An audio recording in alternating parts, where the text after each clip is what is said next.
thrilled to talk about CX, AI, and everything, which is now changing. And now moving towards AI, where things are going to be autonomous, it's going to change things. What the advent of AI is doing at this point in time, the brand's agent ecosystem, maybe the customer's agent ecosystem, and grabbing the attention of agents is the new battleground for CX, especially in the world of AI. There is a high likelihood that they are writing agents, who are probably going to be doing a bunch of these things on their behalf. How its agent behaves and how its agent comes through in different forms. Right. So before I deploy that particular agent, I will have to figure out as to how the agent will behave in response to a bunch of prompts, which could be so the agents have to be interacting amongst themselves. So the first level is how does the brand establish, how do the two agents interact? And there is a wide variety of interactions because that brand's agent is expected to interact with millions of agents from all its customers, and which is why I say the agent ecosystem is now the new CX battleground. Technology landscape or the overall landscape is your fairway. AI is your caddy. Now you have a choice to give your hand or your clubs over to your caddy and say, take the shot. That's your choice though. The caddy is not grabbing the clubs off your hand and trying to kind of make the shot. It's your choice. You could leverage the caddy, take his or her advice and probably really perfect your shot, perfect your swing, all of those kind of things. But you do have a choice which you did not have earlier probably. Before AI is a trend, maybe your caddy could never be that capable, in that way, or this analogy wouldn't have survived. But that's the way I would look at it. So I would say we are probably over-dramatizing this when we are imagining a world where we're saying it's entire. There will be agent-to-agent interactions, millions and zillions of them, absolutely. Right. But are we imagining that there is no human in the loop? And if so, why are we imagining that? I think that may happen in some use cases, but not necessarily in all use cases. What I think will happen is you will move AI to those areas which are specifically going to benefit from the value of AI, and you will essentially move more and more of the areas where you need judgment, where you need emotions to humans, and you'll use humans in that way. It'll be a complementary relationship in the way you'll go. Because see, the line between almost human and too human is very thin, and there's a real danger in designing your AI to be almost human. Yeah, because the expectation will not match. Yeah, absolutely. Experience. And it becomes, it seems to go fine till it does not, and then it's a downwards slide in that entire moment. So you are probably better off in not over optimizing it and just using it in a particular way. When you say productization of context, it sounds interesting. It sounds pretty dramatic as such. But if you were to double click, I would say a lot of it has happened, is happening, will continue to happen. Having said that at times we overdo the whole conversation around context. How we overdo is the following. We all say we are unique. Each of us is unique. And consequently, what I'm going through is likely to be unique as well. In most of the moments are likely to be unique, and what I'm feeling and going through, my context is switching, whatever. Well, there are more than 8 billion of us. So no one is unique. True. Sorry to burst the bubble. Many of the things that we are going through, or the context that we live in and the context that we operate in, actually exist en masse. It may or may not have been captured, productized probably, but that does not mean you are going through at every point in time, every experience of yours is unique. I don't think that's the case at all. So that opportunity always exists. AI is going to hasten that opportunity, where you'll be able to probably identify more such opportunities where you can productize content, and that may happen. Having said that, it will also generate more opportunities where you can change your context and do something completely different. So overall, like any technology, I think it will be overly accretive. So yes, you'll see more and more varieties of product and more and more varieties of services, but you will also have a richer, series of contexts and a richer life, every human. Co-creation is interesting. Co-creation, see, from a brand's perspective, I think it is probably, the thought is probably as traumatic as it already is for them as they're thinking of agents. Because you're handing off massive amount of control of what will influence your brand onto a piece of software, which you don't know particularly well, and so on and so forth. Which is evolving, which is a black box in many situations, and so on and so forth. So that's pretty, I would be traumatized if I were the brand manager there. But the other piece of saying I will co-create with my customers is also equally, or probably more traumatic, because it's an act of surrender, and it's good philosophically. And otherwise, in saying that I am a compiler, a brand is a compiler, and or a curator of multiple different experiences, is there is a certain liberty, in being able to kind of do that and being able to kind of manage, because that's very different from the paradigm we have grown up in, where we say a brand, this is the persona I want for the brand, and you are trying to personify the brand. You're saying this is the persona of the brand, this is what it should be. Right. That color is not talking to the brand, or that, and here, so the act of co-creation is, I think, is a massive shift, and hence I'm using the word traumatic probably for the brand itself. But if you manage to do that, you are right that you're probably taking a bunch of people on, but recognize that, and we are probably in that zone already, recognize that you should shed all expectations that you have any amount of control on what that brand is, because what you are then doing is the experience is what you are continually debugging. That's what your brand experience is, because every single interaction there potentially could go in multiple different directions, right? And each consumer's experience of the brand is likely to be somewhat different from the other consumer, and so on. So what is your overall brand experience? What is your overall brand persona out there? Is pretty much a combination of what you have curated and what you have compiled. The whole triangle I was looking at, that interfaces are no longer human. May not be entirely human. Human. Or let's say 3 months down the line. Customers are no longer passive. Are no longer probably passive. Because it's all driven by intent. Somebody, he'll take that action, goal oriented. And the brand is no longer static. So it's going to be very interesting that how do we reimagine CX in this new triangle of trust. That'll be very interesting and exciting to see as well. See, trust will be entirely an outcome of technology, which is the irony. Trust, which is such a deep human emotion. Take a prediction on what time it will take, but look at how it's playing out though. As in, what is, especially if you talk about a brand and a consumer, trust is essentially a sum total of, or is a function of, not a total, but is a function of interaction. I have had 10 interactions with a particular brand, and my level of trust in that brand is a function of all of that. It is a function of, amongst other things, not only those, it is also a function of other information, others' experiences, all that kind of detail which is out there. But what we are looking at this point in time is the brand's experiences themselves were being governed by a bunch of agents which were acting on their behalf. And the consumer's actions were probably also potentially being managed by a set of agents working on their behalf. So at the end of the day, it was a technology decision or a bunch of technology interactions which are defining what trust is like.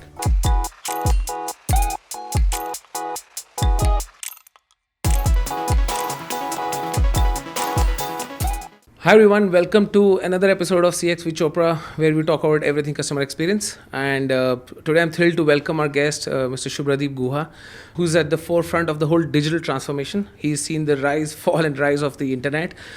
He's in his 25 years of career, he's worked across organizations like Google and Publicis Sapient. He's the Global Chief Delivery Officer at Publicis Sapient. And thrilled to talk about CX, AI, and everything which is now changing. So welcome to the show, and thanks for doing this podcast. Oh, thanks for having me, Arjun. Very, very happy to be on this show. I keep listening to it and keep watching in snippets. Most of my, some people I know and some people I don't know. Very impressive stuff you've got here.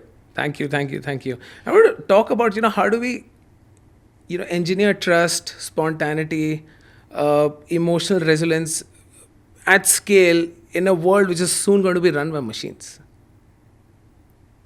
Because you've seen the whole transformation from just physical stores to digital to a handheld device, phone, and now that 80% of the commerce runs on that device. And now moving towards AI, where things are going to be autonomous, it's going to change things. Yeah. So how do you see that whole shift happening? See, marketing for the longest time, has been a conversation around grabbing customer attention. Whichever way we look at it, whichever medium you want to kind of think of it. What the advent of AI is doing at this point in time is it is shifting the battleground completely to seeking the attention of agents. The brand's agent ecosystem, maybe the customer's agent ecosystem. So suddenly the battleground, I would say, so trust, since you use the word trust, I would say trust is a UX API now. Yeah. And grabbing the attention of agents is the new battleground for CX.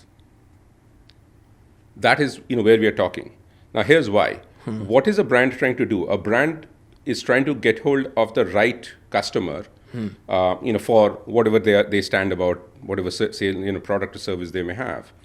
Now, the way they are doing it, especially in the world of AI, there is a high likelihood that they are writing agents, who are probably going to be doing a bunch of these things on their behalf. The first act that the brand needs to do is establish trust between itself and its own agent.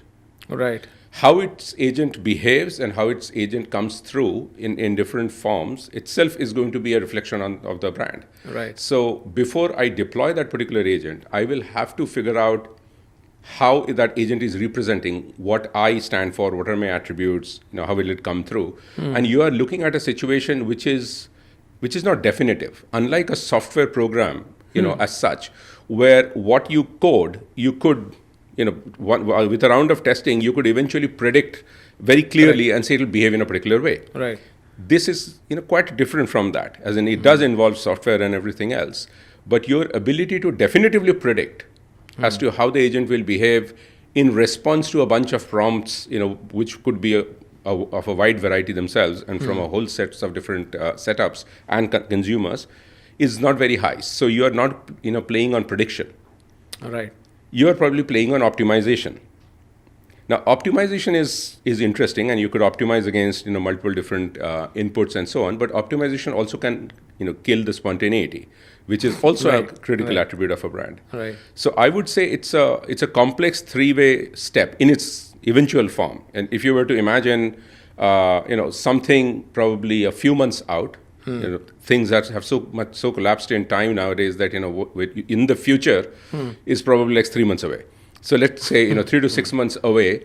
If I am a customer, chances are that I am being reached through an agent of mine for a particular context. Maybe because I am seeking to book a flight, right? And a brand is trying to interact with me in that manner. So the agents have to be interacting amongst themselves.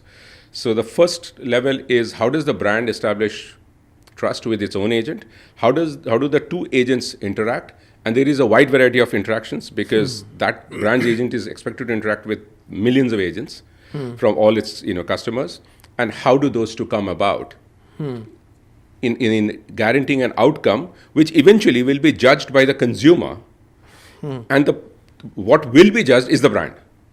Right. So in a way, you have deployed your avatars out there in the field, and how the avatars are going to behave is going to eventually reflect on your and my relationship. Right. That is the nuance, and which is why I say the agent ecosystem is now the new CX battleground, because that's what the APIs are doing. That's how they are probably API, so to say. Right. That's how they are going to behave and work.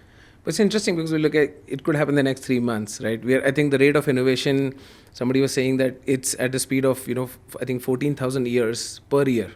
What innovation used to happen is happening per year now. Yeah. But although it sounds like a fiction thing or philosophy, but are we being too optimistic about it? Because there has to be thought through flip side of it. Then how do you catch those bad experiences? Because right now in the physical world, let's say if I go to a hotel, let's say I go to and a bad experience happened. Let's say my shower tap broke, something like that. Fair. Right? Or my bed sheet is not very clean.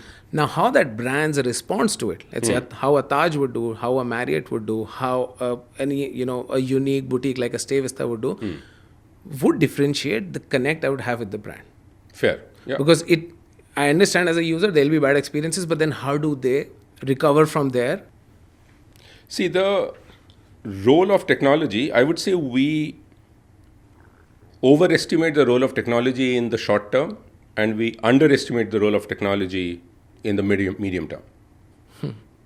So all that we are probably hearing about or talking about and more will come through in the medium term. Right. They may or may not be possible right now, but I would say, whatever we are able to imagine and whatever we are not able to even imagine, I think is likely to come through. So let's set that aside out there. Let's talk about, what happens. Is there a likelihood of things going wrong? Absolutely. Having said that, I would say, things go wrong even today. Things could go wrong, in the future and so on. Right. Things going wrong is probably not the discussion point here. The impact of that today, the example you took of a bad experience in a hotel is limited to you. and the hotel has an opportunity of interacting with you and either setting it right or fixing it and so on and so forth. What has changed is that it can easily escalate manifold. But even the risk of escalation has been there for the last 10 to 15 years, with the advent of social media and everything else. So that risk was there. What has dramatically changed now is that earlier, the escalation could be done from either side, and it was around in the communication realm. You could talk about a good experience or a bad experience. A hotel could talk about a good experience that they have planned, or something which they are setting right in order to address some concerns that may have been put out there. What we are talking about here is the moment of truth, and that the moment of truth is now being played out by actors, which is not you and the hotel and the brand. Yeah, it is potentially being played out by a piece of software, which is acting on behalf of a brand, and is interacting with you. And it is quite likely that it is interacting with another piece of software on your behalf, like the ticket buying experience or a booking experience or something.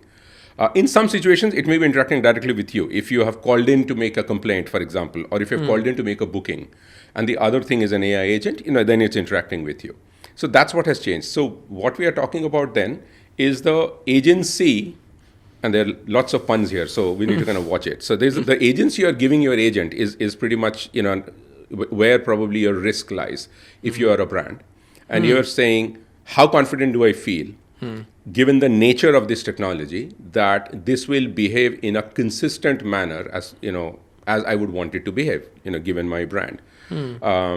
And the reality is that you don't have the ability to entirely control it. And so you are continually optimizing, and which is fair. And so you'll keep continually optimizing it and running with it. The opportunities, by the way, of that particular technology are endless. So not only can it compute on your behalf, it can interact on your behalf, it can interact with voice on your behalf, it can interact with in imagery, moving voice, all of those on your behalf, and so on. Now, does it increase degrees of error? Absolutely. But it also increases degrees of opportunity. So it'll eventually be a toss-up, which we will have to make, or any brand will have to make and figure out as to, where the benefits far outweigh the risks. The unique risk you have here is it's not very easy to catch the error, immediately till it has happened, and you probably have to figure out how you start catching, errors. Even simple things like hallucination. How do you catch that it is hallucinating? Especially if you have launched your agent out there. That will keep changing. That will keep evolving. I would think that there would be moments of hesitation, and different industries will have different ways in which they'll deal with it. But this is a journey where we are on that. On the roller coasters, and the ride has started. So there will be moments which will be worthy of taking a photograph. Right. Exactly. And there will be moments when you'll hear screams and the thrill shrieks. is about to come. But it'll be thrilling. It'll be thrilling. We're in for a ride. But in that, and interesting when you said, coming from an analytics background, I'm not a big fan of NPS and CSAT because it's more like postpartum. But now hearing that, it seems that NPS and CSAT probably still have few more months and years to go till we figure out at real time how that AI is still, performing, interacting, all those things. But coming to that example, let's have to book a travel. Let's say ChatGPT introduces that agent that you can potentially it can book a travel on your behalf. You can connect it to, let's say, Make My Trip agent, Yatra, Booking.com, all those agents. So it can make the booking on your behalf, right? So you give a certain context from where you want to go, like we were discussing, like I want to go, let's say scuba diving, next month. It'll probably plan everything. It'll just go ahead and book it. Yeah. Now in that, where is the brand equity? For example, I go stay in a hotel, that's still fine, I'm having that experience. But all these platforms which were there, like Make My Trip, Yatra, all these brands, where is that brand equity? How will they build that now? Because it's an agent-to-agent interaction. Will it be solely left on efficiency, relevancy, and very minimal customer interaction experience? Because they probably go big on that when they do advertising. Because that's how you'd want to build that emotional connect with the customer, build that trust with the customer. And it's a long branding 101 process that they would have followed. But will it all go for a toss, especially for these platforms? They probably may, but I don't think that's a new problem. in the world of AI. I would say that problem has been existing anyway. If you look at it from, and we should also look at maybe a couple of other examples, because see, in a hospitality example, in a scuba diving, kind of example, the eventual brand still has an opportunity to really delight you and wow you, because there is a physical interaction at the end of it. You will walk into a hotel, there's a bunch of things that the hotel can do to make your stay really nice, or the diving outfit could do a fantastic job of kind of ensuring you got a good... Because it's a human-to-human interaction. Because it's a human-to-human interaction. You could have examples, like you're buying a t-shirt of the internet. Now, even today, how does that brand differentiate itself? It cannot, because it is probably already on a platform, which is its last mile. And it has no control on how the brand is potentially surfacing, its products or its brands, how it's getting presented. What is that true interaction, that the end consumer has with that particular brand? It's probably just a t-shirt, that you bought of the internet. So that problem is not very different, from that particular brand's perspective. What you could argue is that the platform, which as of now is the custodian of multiple different brands and so on, which are out there, that also now has the same problem in saying, oh, hang on. So now my agent essentially will decide what kind of an experience someone who's buying a t-shirt, on my platform is going to have. Or someone's agent. Or potentially someone else's agent. Right. So now suddenly it is entirely, become a transaction. Now that transaction need not be a commercial transaction. It could be as much a transaction discovery, around, which could shape your brand. Yeah, it's a discovery transaction. It says, I am looking for a black, t-shirt, and it says, well, have you considered the text, the fabric and the feel and whatever, there could be attributes out there.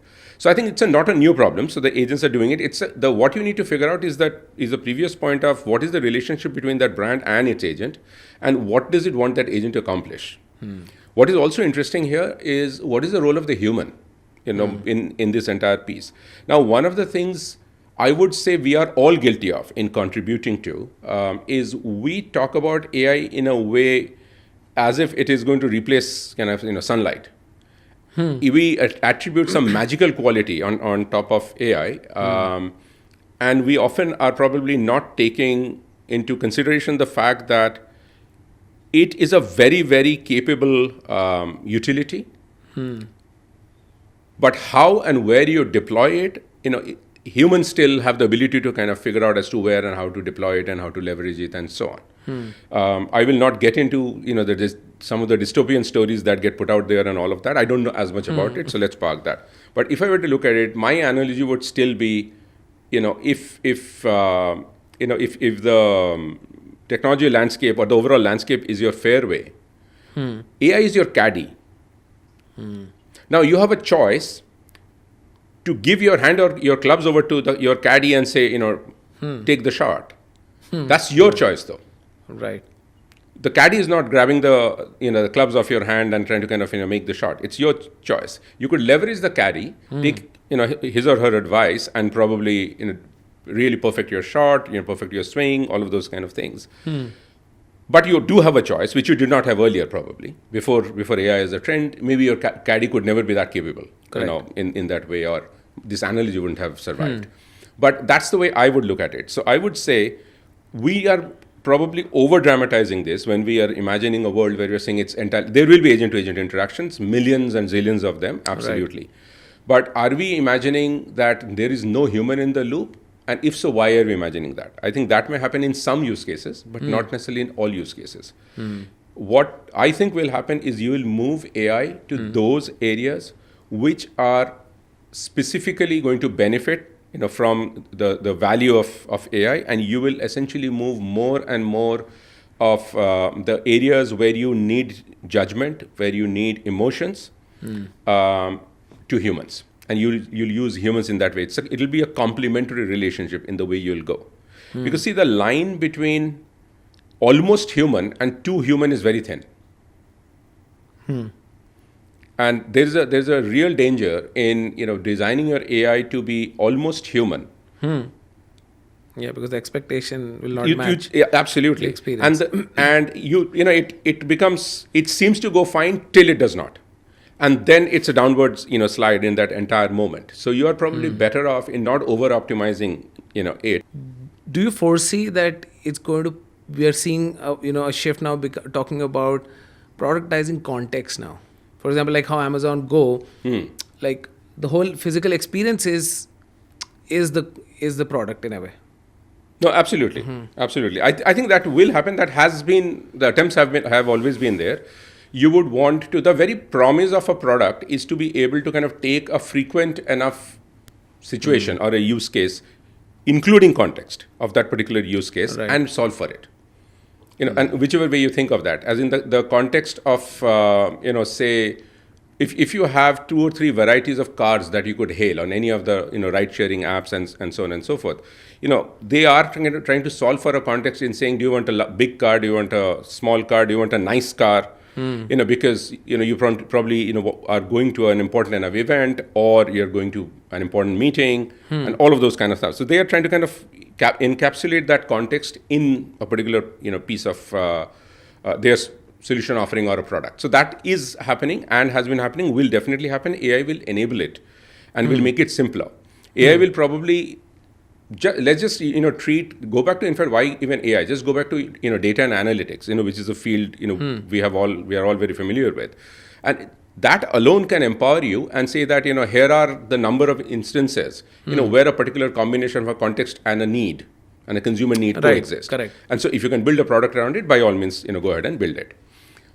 AI will probably allow you to now execute as well on top of that. Not only is it showing you the opportunity, it can enable you to execute and say, if you are seeing a person who has been looking at a particular kind of links or a particular kind of things, and is now is probably about to go and click on something, maybe show him this particular ad. That has also existed for some time. AI now enables you to execute and say you can complete that entire action. Shall I book? It can pop up and say, shall I book an exploratory call for you to talk about scuba diving options in some country? It can go ahead and do that. So I think that is going to happen. There is the element of productization will definitely be there. When you say productization of context, it sounds interesting. It sounds pretty dramatic as such. But if you were to double click, I would say a lot of it has happened, is happening, will continue to happen. Having said that, by the very definition, that there are multiple moments and multiple changes in the context will continue to create more and more, options. I think that it leaves enough opportunity for human and machines to coexist as to how they operate at any point in time. Because we don't live in predictable number of context switchings. We are continually doing that at any point in time. You get a phone call, your context is switched. Depending on what that call is all about, and so on. So I would think that there is enough opportunity. Yes, you will see a significant amount of attempt to productization, and I actually think that's a good thing. One of my learnings in the last few years has been that at times we overdo the whole conversation around context. How we overdo is the following. We all say we are unique.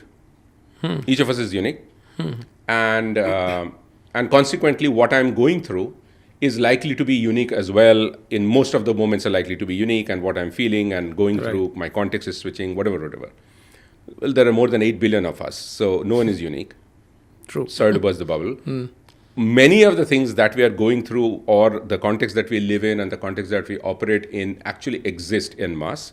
It may or may not have been captured, productized, probably, but that does not mean you are going through at every point in time, every experience of yours is unique. I don't think that's the case at all.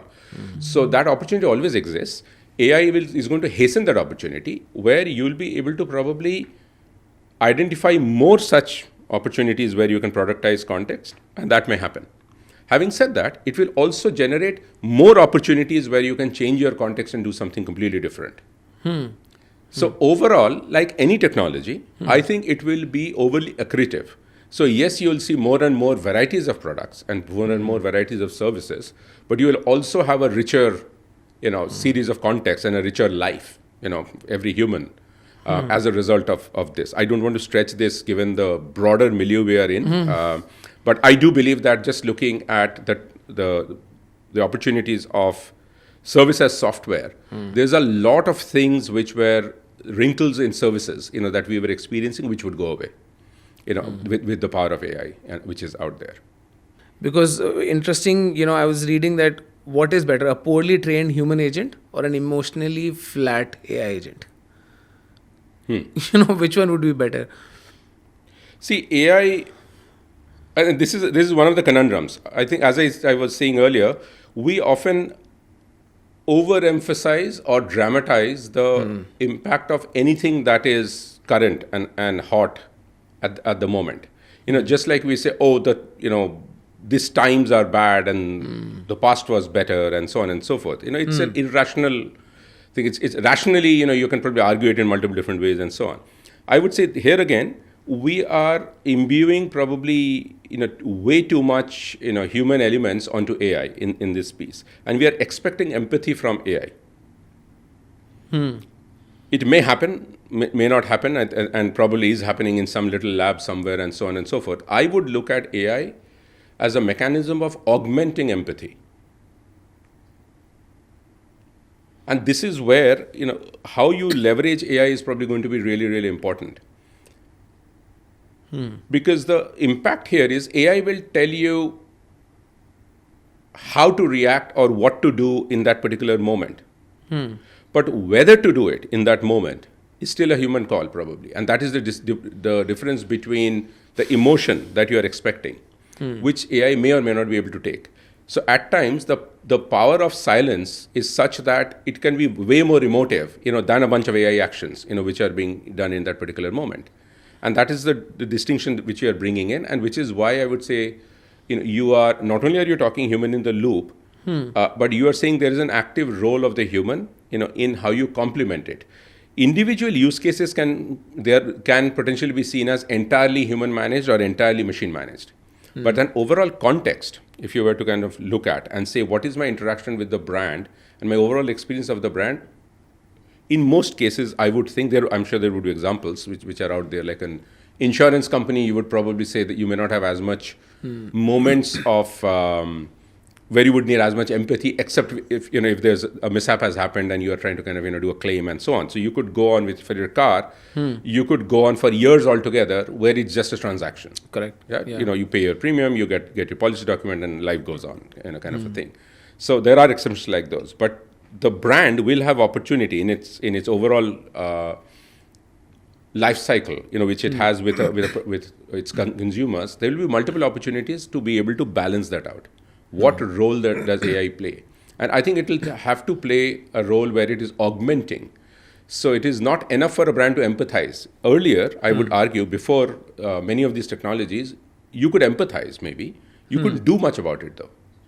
And definitely not in that point in time. It was just not physically doable. For example, I had a car ride, and I didn't like it a lot. I felt unsafe, or I was late for my meeting, whatever. I call up the ride sharing app, and I'm complaining about it. Is there someone to talk to firstly to complain? Is one point. Let's say I've managed to place my complaint, whether by text or whichever other way I place the complaint. How it gets handled is another moment, of right. where is there empathy, and how it's being acted upon. Take an old world scenario where firstly you probably could not, there was no ride sharing app, so there was nothing you could do about that bad ride or thereabouts. You just lived with that right. moment and you went past it. Once you had ride sharing apps, you probably still, with difficulty, you found someone to talk to. You probably railed and ranted at them. At most, they just gave you a refund. Maybe you have now gotten yourself into a moment where that the ride-sharing app, has no one you can talk to, but it will give you a refund. And there are apps out there, which have moved their customer experience to that level. How do you deal with empathy in that conversation? Is the brand demonstrating empathy? Kind of, yes. Kind of, in the sense that they are saying, if the customer is complaining, maybe something has not gone well, I will not contest it or question too much about it. I'll ask them a few questions to learn and improve, but I'm not contesting it, so you can have your refund. Now, as a customer, I appreciate that. Okay, that's good. But that's a very unique example, where we are saying you have the ability to actually demonstrate empathy, and AI has not done anything, and AI is enabling it actually. Because empathy has to translate to empowerment. Has to translate into action eventually. Right. Eventually, it has to translate into action for it to be meaningful. Correct. Right. Otherwise, you're just saying, "Oh, I understand your pain." Yes. And please make this payment. I mean, it's Precisely. Again, comes back to being transactional then. Absolutely. Now, it need not be only AI. Technology is enabling you to do that, of which AI is an example. Yeah, because interesting, because some of the brands, even like Ritz-Carlton, the end employee is empowered to take a certain decisions, till hundreds of dollars that Correct. they can go and offer something to the client if they feel his client is not having a great experience. Absolutely. So, and those are the kind of empowerments probably would have to you're looking at a world where you're giving that empowerment to your agent. That's what. So yeah, that's which what is a black doing, box. Which is a black box, Yeah. and I think that might be very interesting. So if you you have all these different examples on anything which is kind of mass, and e-commerce is so prevalent today. Just the propensity of people to return, the propensity of people to probably ask for a refund. Yeah, trial at home and ask and then return, or potentially return damaged goods, and all of those. There are all those edge cases. All of those, we have seen multiple brands deal with those situations in multiple different ways, some with empathy, some with less empathy, and so on. And how much empathy they show you may depend on the profile you have on there. Correct. If you are this customer who's deemed to be someone who is just generally noisy, and a bunch of returns and all, I'm sure they'll figure out a way to kind of show you a little bit less empathy. Right. How does the agent deal with that situation? Is it using data and it's just behaving like an algorithm, and in which case it's behaving in a particular way? Or are you imbuing it with decision-making powers in that moment, where while I'm interacting with what potentially, let's take chatbot as an example, is it giving me a refund? And is it authorized to do that? Or does it tell me, I have taken note of this, thank you very much for your, the conversation or complaint or whatever else, someone will get back to you, and it hands it off to a human. Who is making the decision? Both are, both can be done. And I'm sure, we will test both of those situations. And eventually we'll start moving to a situation where you will empower your, AI agent to make certain things. You'll probably apply thresholds or whatever else. How will you apply thresholds is a good question. Right. And how good it would be will decide the ROI of it. No, indeed. And see, in that situation, you'll also have to figure out, what if my agent is misreading a particular queue and is willy-nilly handing out refunds? How do I get to know? How do I fix it? What do I need to do to fix it?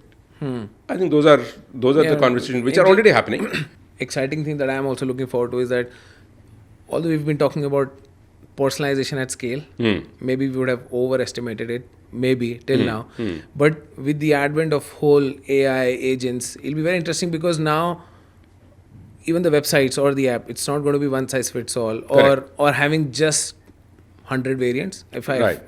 That's the max, if I may think of. It will be personalized to every person. Technically, it can be. Where based on my intent, based on what looking at, is how the experience would flow in on the website or the app. The customer is now co-creating that experience. I know the experience that I'm getting in the next, in next few clicks or screens is based on my intent. How good, bad it is, how thought through, or how have I thought about it, clarity, or maybe whatever the experience is, I'm part of that experience. It's no way, this is the menu drop down, this is how it is, and this is what I want to do. Now, which means I'm invested in the whole experience, because I know I'm part of the experience. So it's a very interesting shift I'm looking forward to, that, Absolutely. For brands especially, that, now customers are part of it. Now I can't go and complain, this experience or the website was shitty, let's say, or did not give me, or the internal search or filters are not working properly, because somewhere I am also part of the whole experience, creating that experience. Okay, so let's talk about two things you're talking about, and which are very interesting. Both are interesting. One is personalization and co-creation. So let's talk about personalization first. Personalization actually itself is packing in a massive, I would say, polarity in itself. The reason I say that is, you are right that there is the technology exists today to personalize at scale. It already exists. So what you see of a particular, let's take an app maybe, or a website, could be fundamentally different from how I see it, how I consume it, and so on.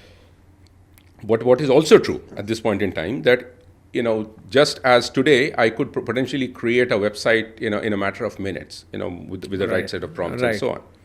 And let's say there are 20 people here who are all trying to create websites and all using, AI prompts and everything. There is a high likelihood that, none of those 20 will be particularly differentiated. They will not be the same, but they'll not be particularly differentiated either. Right. Because there is no human element involved in that. So, they're entirely devoid of the creativity that would be there.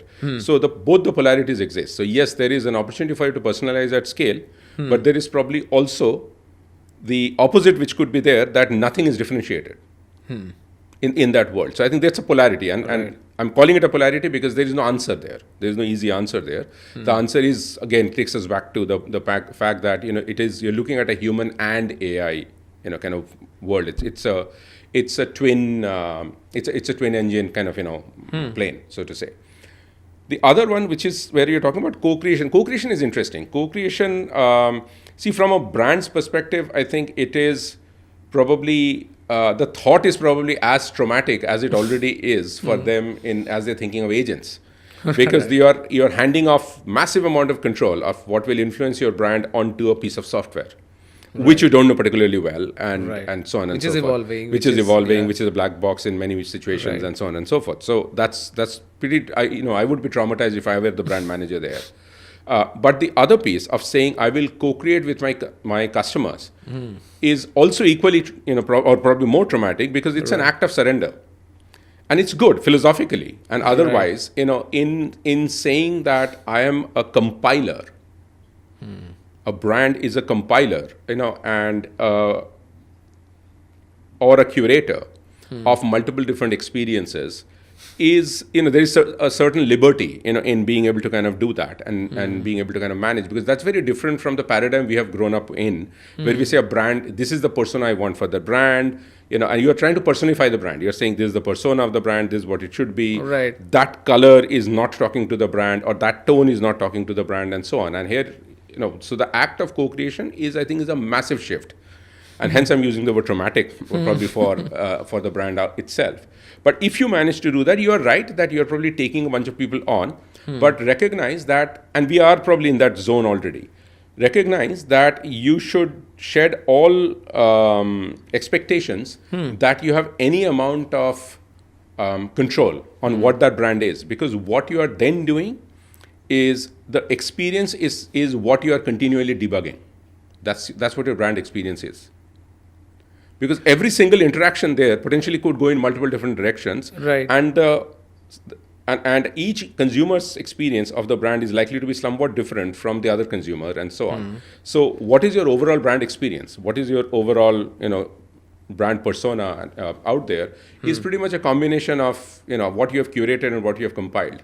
So but if you were to, since I had made that, what you call prediction, I'm rethinking my career choices now. But anyway, the productization of data, part of it, I had also, then I remember then talking about digital being in a state of permanent beta. I think which has stayed with me. I was coming to that, yeah. Yeah, I still have it. I still believe it, and I think that's the case. But I would also probably add, and the rejoinder to that would be that, I guess customer experience then is essentially some kind of an adaptive code base.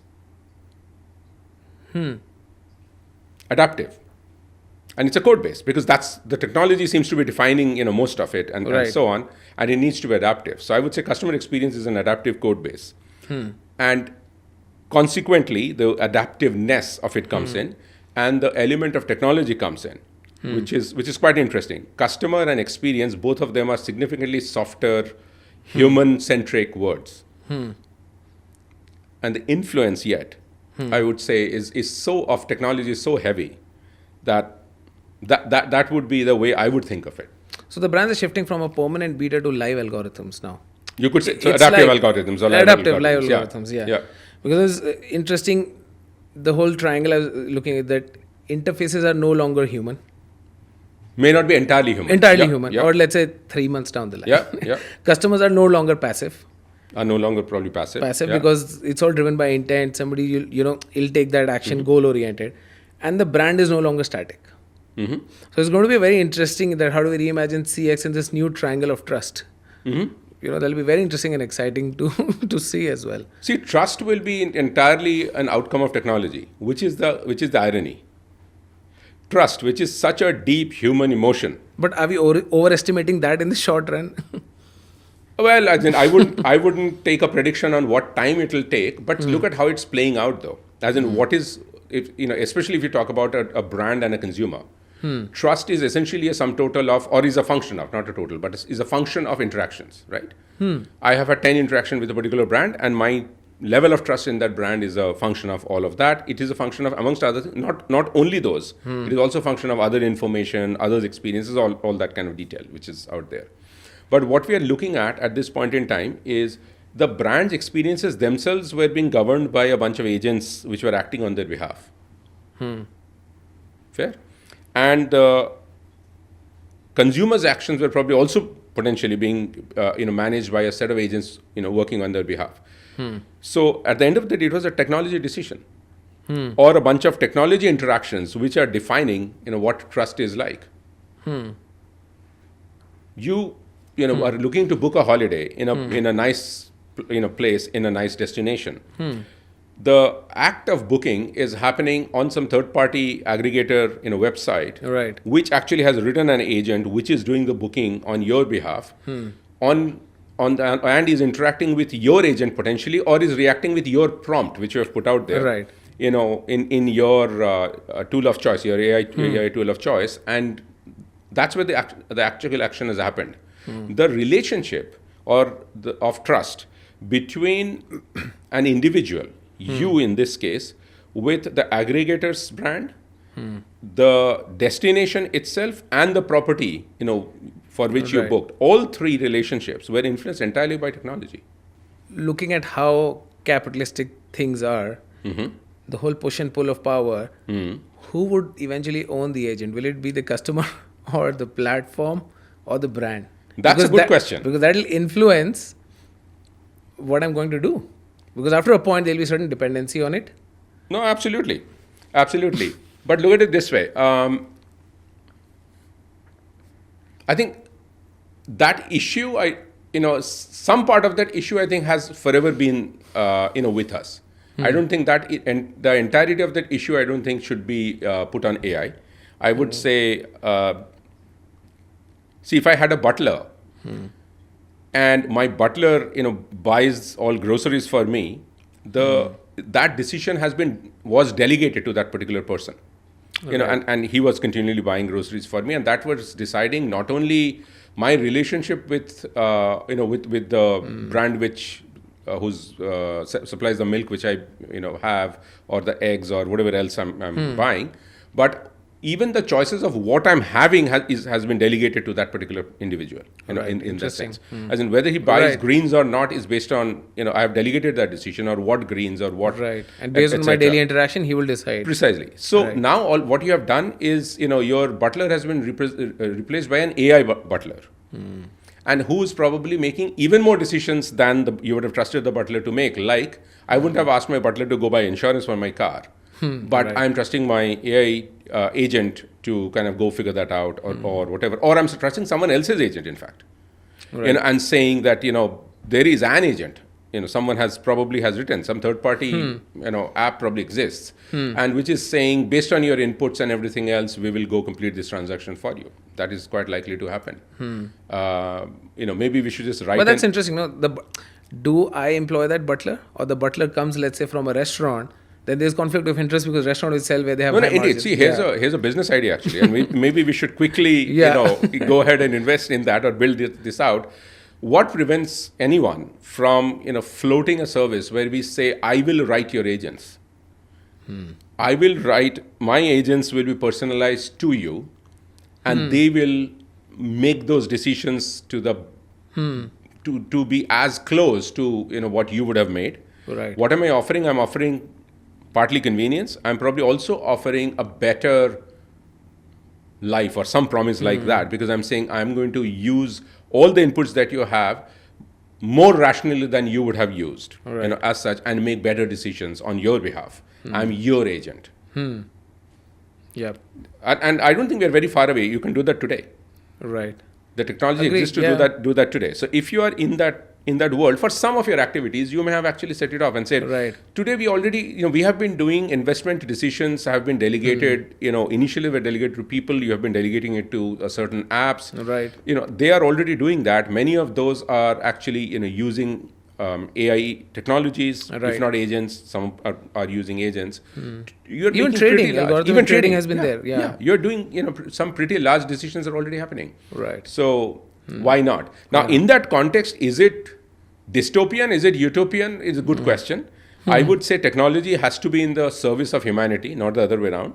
And so if that frees up 6 hours of my day and I'm able to go chill at the beach Or pick up a passion or things. or pick up or or do something else which I wanted to do, that's a good thing. It's a good thing, for sure. I would think so. Now, if that makes me, run around and write more agents and try to kind of, do something else, that's a choice I'm making Right. at the end of the day. And again, this is where I hesitate to humanize technology out there, and we need to we need to be accountable to the decisions we are making, because how we use the technology was our decision. Right. And just like I'm saying, if I ask my caddy to take the swing, it is my decision. If I ask my butler to go make all my, dietary and nutrition decisions, that is a choice I took. Right. That's the decision I took. That's the choice I made. So we cannot absolve ourselves of the situation and say, oh my God, AI is doing everything. Absolutely, because you wanted it to. You have the choice to probably not do it to a large extent. Now, if brand X is going to interact with you through an agent, then fair enough. You can't do anything about it.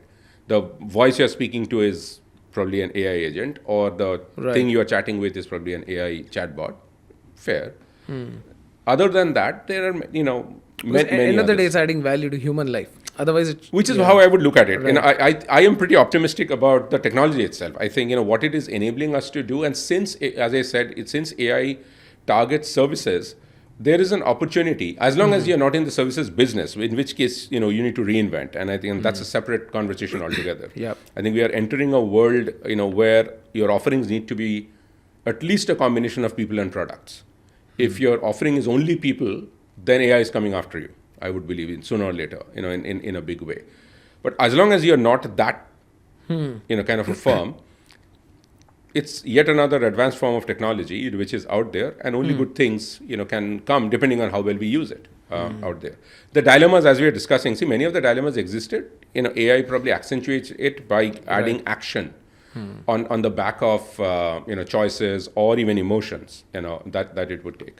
Right. I think that's how it's reshaping customer experience. we are optimistic about it. Yes. I am very optimistic about it. I think, Yeah. I would say that, as much as things seem dystopian, and some things are, I will absolutely not disagree with it. I could not have imagined the times we are in at there. But I would also say that, overall, broad technology, not just software technology, broadly, I think there's been a world of good that has come of it as a result. Yeah. And there's no reason for us to assume that will not continue. Right. And last question, which I asked all my guests, that for young professionals out there who are starting their career now, it's obviously very overwhelming for them. Mm-hmm. Whichever field they pick, let's say in the realm of CX, be it tech, be it design, UX, anything. There's so many things, AI coming up, doing things. So what's the one tip that you would want to give it to them, that how should they take this whole thing on? Because things are changing. For example, back in the day when we learned .NET, Java, for the whole industry to change that, it still took a lot of time. Probably it's still being used somewhere. But for them, the skills probably they're learning, they would have learned. It's changing very fast paced and rapidly. So, what's the one tip that you would give to that, That's a good question. I think, I've been speaking to a few folks in the design space, and exactly as you mentioned, I think there are signs that there is some concern in people, because it just seems like AI almost can be magical in people's hands. But then that is equally true for anything in the servicing space, arguably. True. As I was saying earlier, nothing prevents you and me from pretending that I have the world's best strategy document in my hand because, hey, my AI tool just printed it out for me or gave it to me. And I think that's how I would feel because I'm no longer dependent on a designer. Hey, I have this cool five varieties of logos for my little startup that I want to kind of set up and so on and so forth. I get that. Having said that, that's reality. I think we will have to accept the fact that there is a democratization of many things which were not accessible in the past, and that has been a broad trend any which way. If you think of it, that has been a very broad trend which was probably unleashed by many of these technologies, and one could a good historian will probably take you deep into the industrial era and so on and so forth. But even if I look at the last, I would say 27, 28 years, which I've observed the evolution of technologies. With the advent of the internet, you suddenly got access. Which you needed to really have the best store locations and for which meant money and so on and so forth. You could bypass that because you could have a website, which was over time was equivalent to multiple stores or multiple hundred stores as such. Mobile telephony suddenly gave you access to computing, which were not there. As in, we have heard that point of that you carry more computing power in your pocket today than what man needed to launch to go to the moon. So you got that. That's again another massive technology, differentiation that happened. I think one of the interesting aspects which I learned is one of the reasons why the iPhone seems to be very ubiquitous is because that's the cheapest way to look rich.